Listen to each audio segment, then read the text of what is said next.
Be ready for transcription.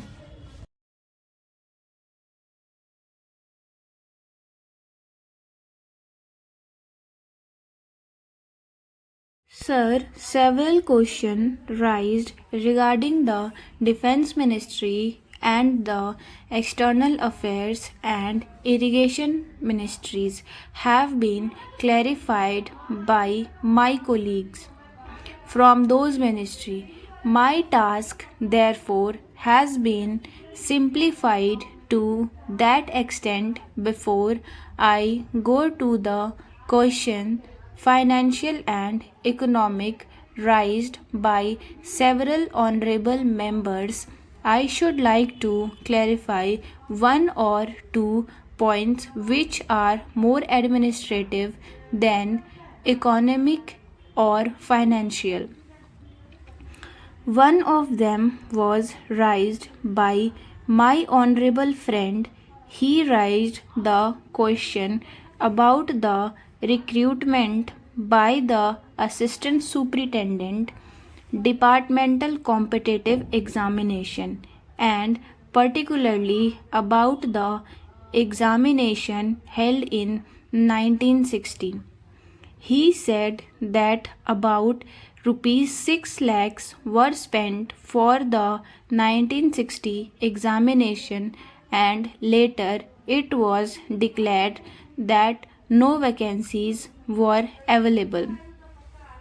He therefore suggested that a definite procedure should be there and the examination should be held according to the vacancies declared in advance, and all persons who have qualified in the examination should be eligible for promotion or for appointment.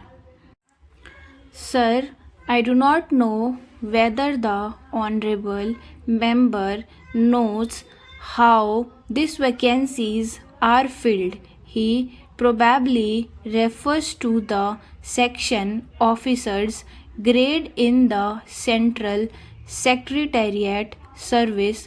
This is filled 50% by direct recruitment and 25% by departmental competitive examination open to the assistants, i.e., the next lower grade, and the rest 25% by promotion of the assistants on the basis of seniority, subject, or fitness.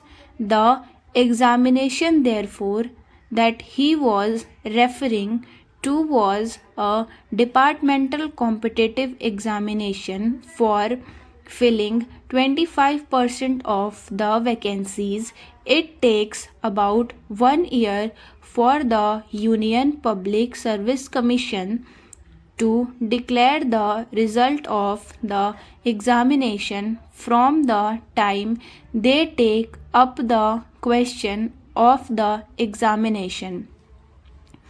It is not, therefore, possible to declare the number of vacancies to be filled in from the very beginning, to declare them just when the results are out is more realistic, and that is what is done. Sir, if the examination is treated as qualifying examination, the number of persons who will thus become eligible for appointment will be quite unrelated to the number of vacancies to be filled in, and then the very situation which the honorable member wishes to avoid would arise. It would not then be possible to hold any of the examination at regular intervals, and promotions against this quota would become very faithful. The honorable member also suggested that the rules for recruitment and promotion etc. should be uniform for all ministries, whether participating in the Central Secretariat Service scheme or not. It must be, and this is so, except for the Ministry of External Affairs and the Railways. These have different rules, but these rules are very much similar and there is not much difference. But because this person are recruited for different purpose and by different agencies, they are separate.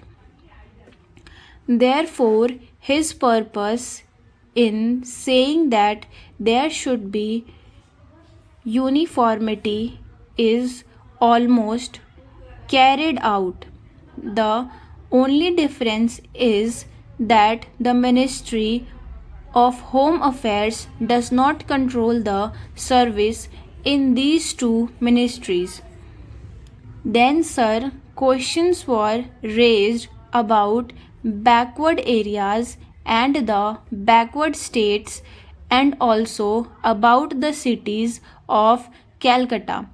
If the budget is properly scrutinized, it would be found that assistance is provided for the state, particularly the backward state, and the Finance Commission, which assesses the overall recruitments of the state, take this into consideration and make its recommendations, which are carried out every time the Finance Commission's recommendations are received, and they are received periodically according to the Constitution. Sir, I would like to give the total amount paid to the state on this account.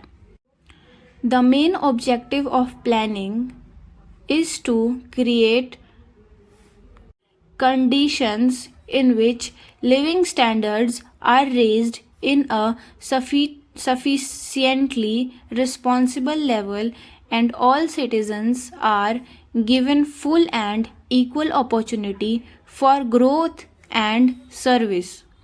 The plans seek to provide a balance emphasizes on increase in production and employment. The development plans are thus accepted as the means of ensuring equitable development in the field of social service. There is no reason to suppose that the need of the less fortunate or prosperous states are being neglected, but it would not be proper to expect that all these differences could be wiped out. Now, immediately, it must be seen whether we are going towards that very end or not. We are deliberately going towards that end, and we hope and trust that in course of time these inequalities would be wiped out, if not completely wiped out, at any rate they would be lessened. My honorable friend complained about inadequate provision included in the plan for meeting the growing requirements of the city of Calcutta, where even the basic service like water supply, sewage disposal, and drainage were not being augmented, and that the central government was not enthusiastic about solving these difficulties.